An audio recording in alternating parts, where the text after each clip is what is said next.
नर्मदा तट को लील रहे यहाँ के कछार।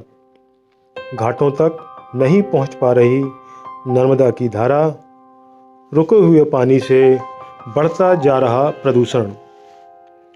माँ नर्मदा, जिनकी हम सभी पर भरपूर कृपा रही है, लेकिन हम अपनी स्वार्थ सिद्धि के चलते इस आशीर्वाद से वंचित भी होते जा रहे हैं।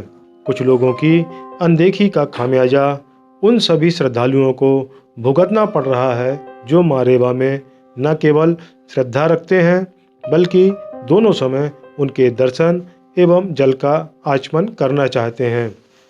महाराजपुर वासियों को यह सौभाग्य वर्ष के 4 महीने में ही नसीब हो पाता है, जबकि बाढ़ की स्थिति रहती है। नहीं तो महाराजपुर क्षेत्र के बहुत से घाट ऐसे हैं जहां तक नर्मदा की धारा पहुंच ही नहीं पाती।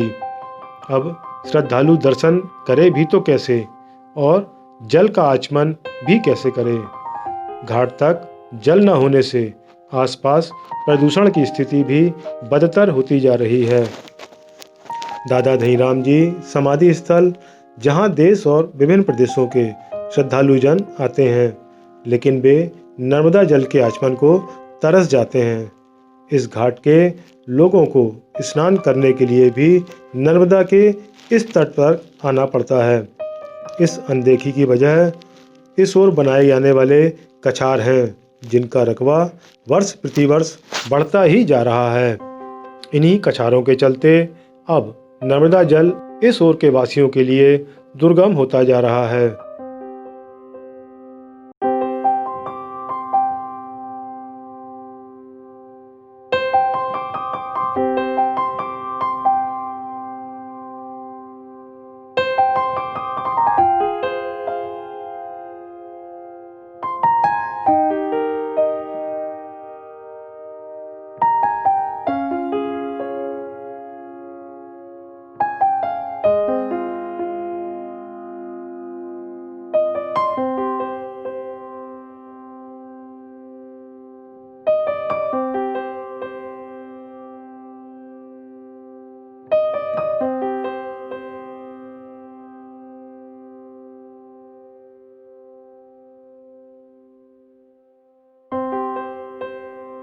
कुछ वर्ष पूर्व तत्कालीन कलेक्टर के खरे द्वारा इस ओर की रुकावटों को दूर करने का प्रयास किया गया था